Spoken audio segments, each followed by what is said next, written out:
दोस्तों, क्या भारत को पाकिस्तान से खतरा है?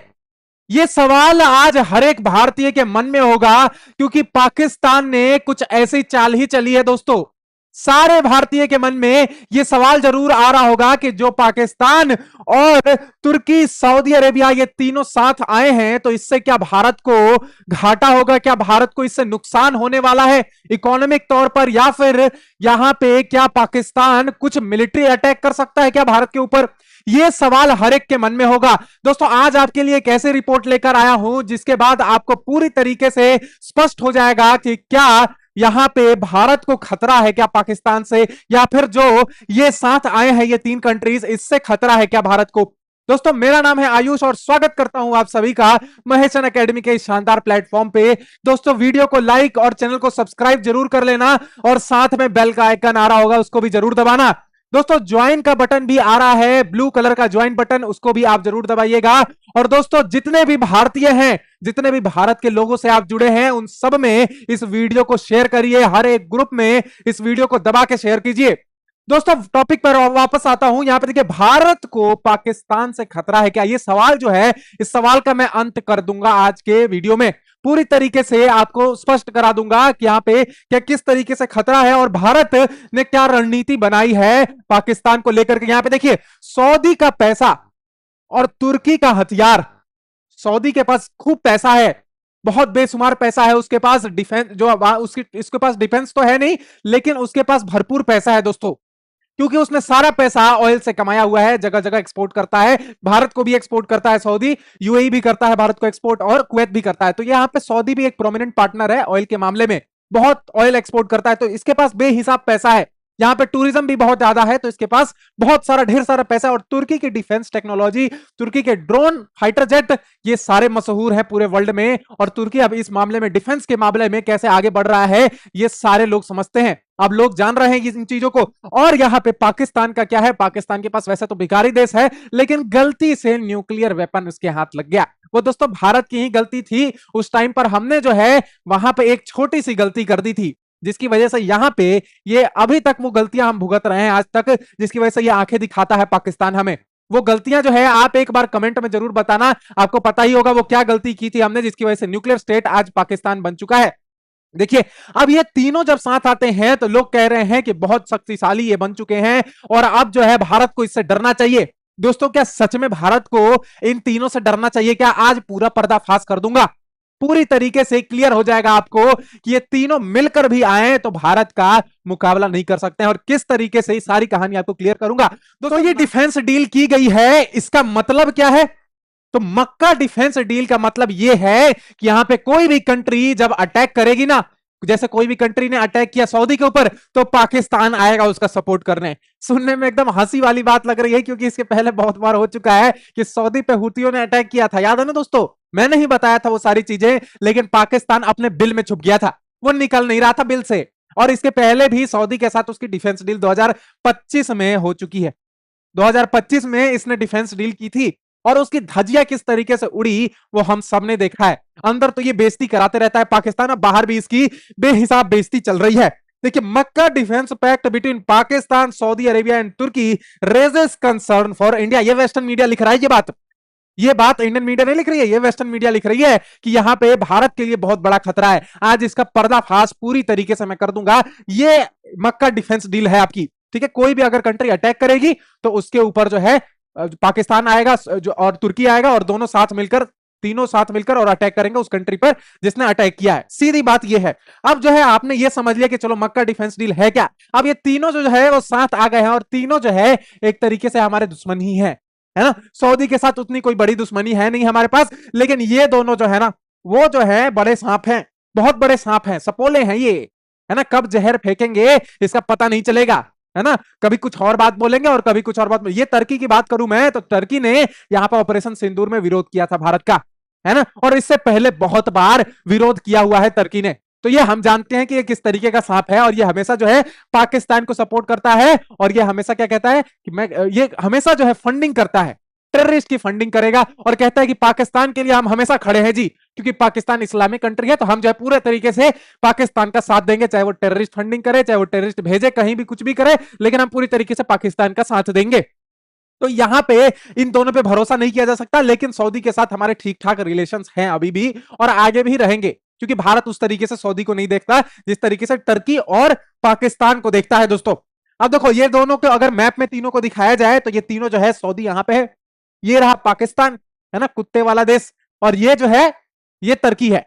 ठीक है, ये तीनों जो है ट्रायंगल बना रहे हैं और इनको लग रहा है कि हम बहुत बड़े आका बन चुके हैं और हमने ये डिफेंस डील साइन कर लिया, इसका मतलब पूरी देश में, पूरी दुनिया में हमारी धाक जम गई है।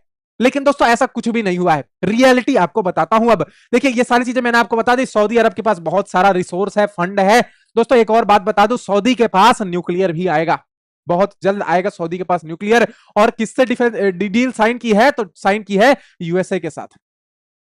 डोनाल्ड ट्रंप गया था मोहम्मद बिन सलमान से मिलने और वहां पे इनकी डिफेंस डील साइन हुई। इनके पास यूरेनियम का खजाना है सऊदी के पास, लेकिन उनके पास टेक्नोलॉजी नहीं है न्यूक्लियर बनाने की। तो न्यूक्लियर टेक्नोलॉजी कौन देगा? यूएसए देगा, और यहां पे सऊदी पूरी तरीके से अब बना लेगा कुछ टाइम बाद। लेकिन अभी उसको ऐसी कोई खासी जरूरत नहीं पड़ी है, क्योंकि इसको डिफेंस जो है, आर्मी जो है, कौन दे देता है? ये भिखारी जो है पाकिस्तान, वो जो है इसको क्या देता है? आर्मी देता है, क्योंकि सऊदी के पास अभी कोई अपनी आर्मी नहीं है। वहां पे पाकिस्तानी आर्मी ही एक तरीके से काम करती है।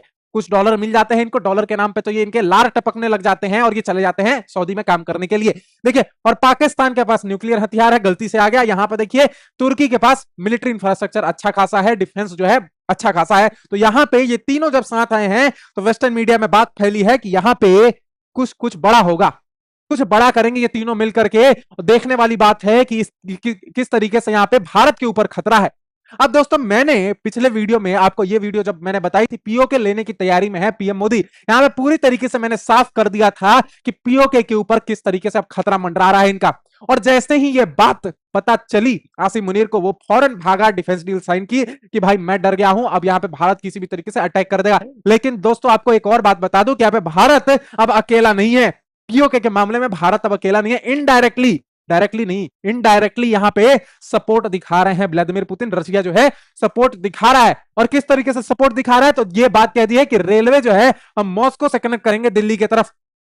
दोस्तों रेलवे जब मॉस्को से दिल्ली आएगी तो दिल्ली किस तरीके से आएगी? चाइना से थोड़ी आएगी, पीओके की तरफ से आएगी। तो पीओके लेना बहुत जरूरी है। ये इनडायरेक्टली किसने बोला? रशिया ने बोला कि पीओके ले लीजिए, हम जो है डायरेक्टली कनेक्ट करेंगे मॉस्को से दिल्ली, और हमारी पूरी तरीके से ट्रेड बढ़िया से होगी।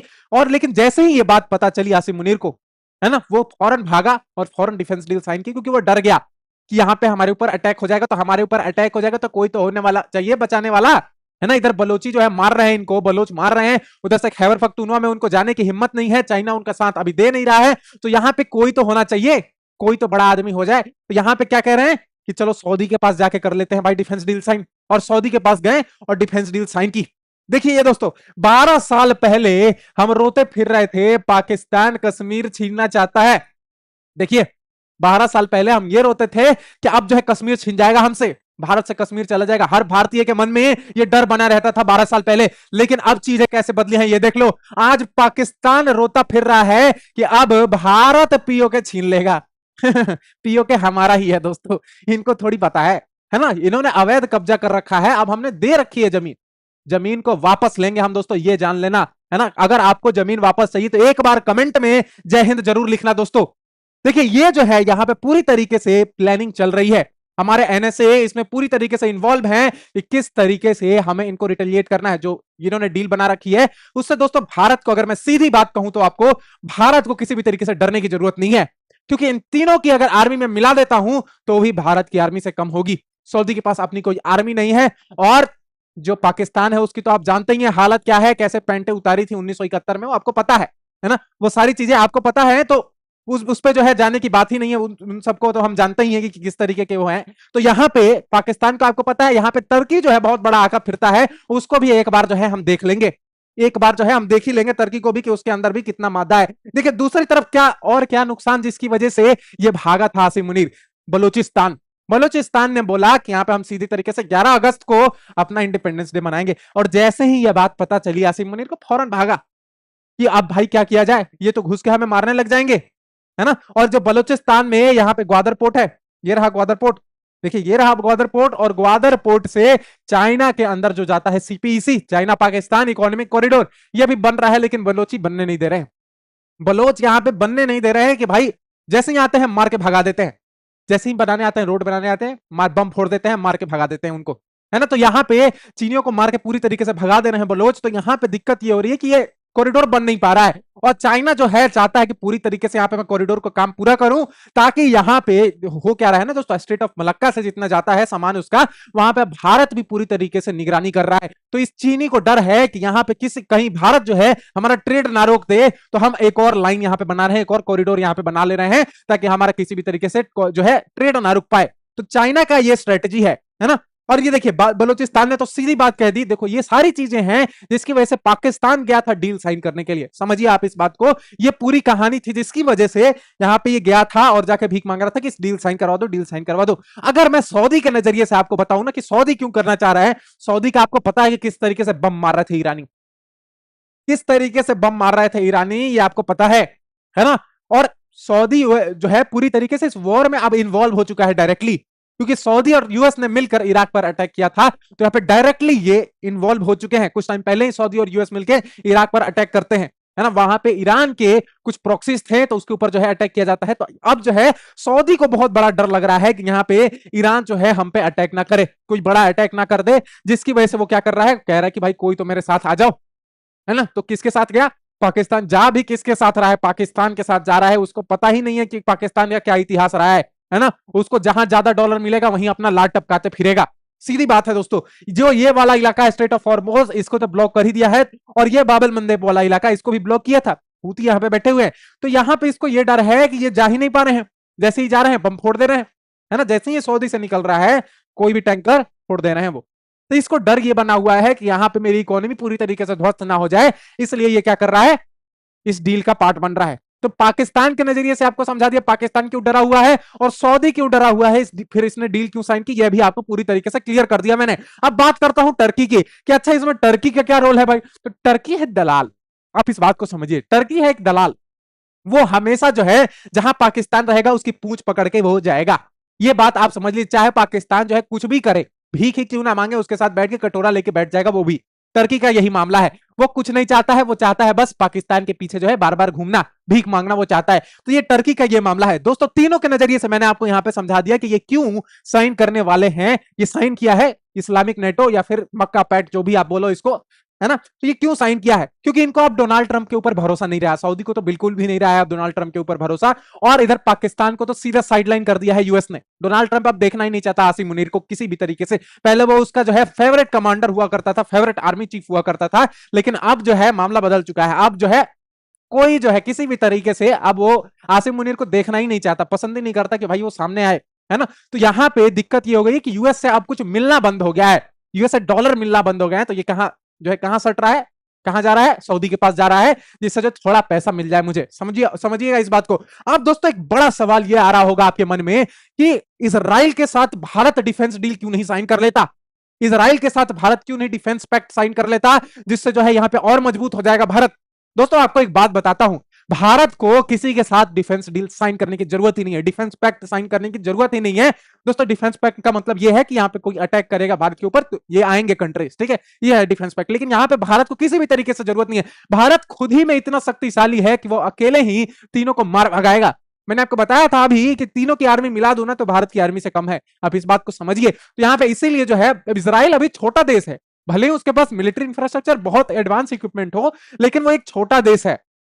तो अगर हम एक छोटे देश के साथ मिलिट्री यहाँ पे डिफेंस पैक्ट साइन करते हैं तो यहाँ पे वर्ल्ड जो लेवल पे है वहां पे जो है थोड़ी दिक्कत हो सकती है, समझिए आप इस बात को। तो यहाँ पे हम वो चीज नहीं कर रहे हैं, ठीक है, क्योंकि हम एक विशाल कंट्री है, बड़े कंट्री हैं, तो यहाँ पे हम ये काम नहीं कर सकते कि किसी के साथ डिफेंस डील साइन कर ले। ये दिखाता है कि भाई सामने वाला डर रहा है, समझिए आप इस बात को। तो भारत एक बहुत बड़ा कंट्री है, तो ये काम जो है भारत नहीं कर सकता है, इसलिए नरेंद्र मोदी जी ये काम नहीं कर रहे हैं। सोचिए, क्योंकि यहां पे बहुत सारी प्लानिंग प्लॉटिंग चलती रहती है और ये काम इसलिए नहीं हो रहा। मैंने आपको रीजन बता दिया कि क्या रीजन है इजराइल के साथ डिफेंस पैक्ट ना साइन करने का। वो जो है छोटी कंट्रीज है ना, सऊदी कितना है ना, पाकिस्तान कितना है, बच्चा है अभी, ये टर्की बच्चा है अभी ये। तो ये तीनों साथ आ जाते हैं, इनका कोई जो है इनकी कोई इज्जत ही नहीं है, तो बेइज्जती की क्या ही बात करूं, इनकी कोई इज्जत ही नहीं है, ये हमेशा कोई ना कोई डिफेंस पैक्ट साइन कर लेते हैं, है ना, इनको पता ही नहीं लगता है। तो यहाँ पे बात यह है कि भारत एक विशाल कंट्री है और भारत ये काम नहीं कर सकता है दोस्तों। अब दोस्तों एक FCRA जो बिल आया है ना, तो ये देख रहे हो, ये बम्बू जितने भी देशद्रोही है ना, इनके बम्बू चला गया है।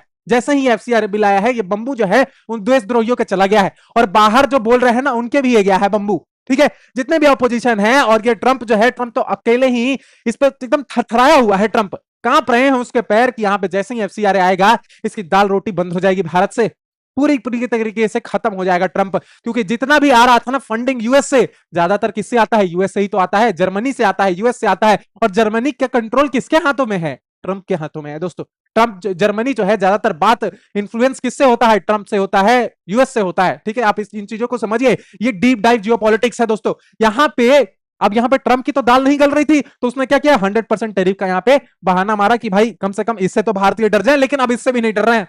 अब इससे भी नहीं डर रहे हैं। अब सीधा आंखों में आंखें डालकर बात हो रही है कि तू निकल भाई यहां से, तेरी कोई जरूरत नहीं है यहाँ पे, तू लगाना है लगा दे, जो करना है तेरे को कर ले, हम नहीं देंगे अपना सामान तेरे को, तू निकल यहां से। सीधी बात यहां पे हुई है ट्रंप से, यहां पे सीधी चीज, कोई यहां पे किसी भी तरीके का डर नहीं है भारतीय के मन में, और सीधा आंखों में आंखें डालकर बातचीत हुई है कि भाई तुम निकलो, जाओ, तुम हटो यहां से, हमें तुम्हारी जरूरत ही नहीं, हम अकेले जो है खुद ही बनाएंगे और खुद ही हम खा लेंगे, हमारे पास बहुत सारे कंज्यूमर हैं, हमें जो है कंज्यूमर की जरूरत नहीं है ना। 125 करोड़ की जो है यहाँ पे जनसंख्या है, और जो है 150 करोड़ की जनसंख्या, और यहाँ पे जो है ये कंज्यूमर ढूंढ रहा है ना। भारत को कंज्यूमर की जरूरत है क्या? तो हमें जो है किसी कंट्री की ऐसे जरूरत नहीं है कि हम वहां पे एक्सपोर्ट करेंगे तभी हमारी दाल रोटी चलेगी। ये बात जो है ट्रंप को नहीं पता है शायद। ये देखिए, जैसे ही एफसीआर आया ना, ये है एम्बेसडर यूएस का, ये एम्बेसडर है यूएस का, और ये कौन है? केरला का सीएम। ये केरला का सीएम है, और ये जो है दोनों मिल रहे हैं। अब सोचो, एक सीएम एक एम्बेसडर के साथ क्यों मिल रहा होगा? क्या कारण है दोस्तों? यहां पे बातचीत ये हुई होगी कि हम जो है तुम्हें फंड कर रहे हैं यार, तुम क्या करो, 15 अगस्त से पहले कुछ ना कुछ ऐसा काम करो जिससे ये बिल किसी भी तरीके से रुक जाए, जिससे ये आईएनआईसीआर किसी भी तरीके से ऐसा कुछ काम करो। फंडिंग की टेंशन मतलब हम फंडिंग पूरी देंगे, लेकिन किसी भी तरीके से एफसीआर को रोकना है। ठीक है, आपको मैं एक बात बता दूं, कभी भी कोई एम्बेसडर जो है डायरेक्टली चीफ मिनिस्टर से मिलता ही नहीं है, वो दूसरे ऑफिशियल से मिलता है, लेकिन डायरेक्टली यहां पे चीफ मिनिस्टर से मिलने की वजह क्या है? तो एफसीआर है दोस्तों। ये देखिए, ये स्टेटमेंट देखिए, the full Vande Mataram will not be sung in Kerala this lifetime even if PM Modi threaten to shoot us. कह रहे हैं कि भाई वंदे मातरम हम जो है नहीं गाएंगे केरला के अंदर, अगर हमें मोदी जी मार भी दे तो मार देंगे। सीधी बात बोल रहा हूं, है ना। आप एक बार कमेंट करिए इसके बारे में कि आपका क्या ख्याल है इसके ऊपर। अगर ऐसे लोग हैं भारत में जो वंदे मातरम गाने से कतरा रहे हैं, तो उनका भारत में रहना क्या जायज है क्या? अगर कोई भारत में रहकर भारत माता की जय नहीं बोल सकता, तो उनका भारत में रहना जायज है क्या? क्या वो भारत का भला चाहेंगे क्या? आप इस बात का जवाब मुझे कमेंट में जरूर देना। मैं आपका जवाब जो है हमेशा पढ़ता हूं, तो आप कमेंट में इसका जवाब दीजिए कि आप इसके लिए 2 शब्द क्या बोलेंगे। एक बार जो है कमेंट में 2 शब्द जरूर लिखना इसके बारे में। दोस्तों और भी बहुत कुछ है यहां पे, देखिए एफसीआरए से डर लग रहा है। अब देखिए, कह रहे हैं Mizoram chief minister Christian bodies appeal to Shah to roll back FCRA. यहां पे बात चल रही है कि जो है बनाया जाए दबाव, किसके ऊपर? होम मिनिस्टर के ऊपर, अमित शाह जी के ऊपर जो है पूरी तरीके से दबाव बनाया जाए कि अपना एफसीआरए बिल जो है वापस ले ले भाई। लेकिन कितना भी दबाव बना लो, बाहर की कंट्रीज बहुत दबाव बना रही हैं, लेकिन कितना भी दबाव बना लो, ये 15 अगस्त से पहले आएगा। और ये बात आप लिख के रख लेना, ये आज मैं आपको जवान दे रहा हूं, ये जो है 15 अगस्त से पहले एफसीआरए बिल आपको देखने को मिल जाएगा। 15 अगस्त से पहले ये आ जाएगा। और ये सिर्फ पार्ट 1 है, पार्ट 2 और 3 जो है आगे आएगा दोस्तों। अभी तो बस स्टार्ट किया है, ये तो ट्रेलर है। अभी ये बहुत जो है निकल रहे हैं ना बिल से, अब ये बहुत बाहर निकलेंगे, है ना। अब ये बहुत बाहर निकलेंगे, अभी इनकी खुजली हुई है तो अभी बाहर निकले हैं, अभी और ज्यादा निकलेंगे, आप देखना बहुत ज्यादा तादाद में निकलेंगे, और अपने देश के अंदर से भी निकलेंगे। अभी धीरे धीरे पता चल रहा है ना कौन देशद्रोही है, कौन देशभक्त है और कौन देशद्रोही है। अब धीरे धीरे सारे भारतीयों को पता चल रहा होगा, और धीरे धीरे ये तादाद और बढ़ेगी देशद्रोहियों की। आप ये बात ध्यान रखना दोस्तों। मिलता हूं आपसे अगले वीडियो में, तब तक के लिए जय हिंद, जय भारत।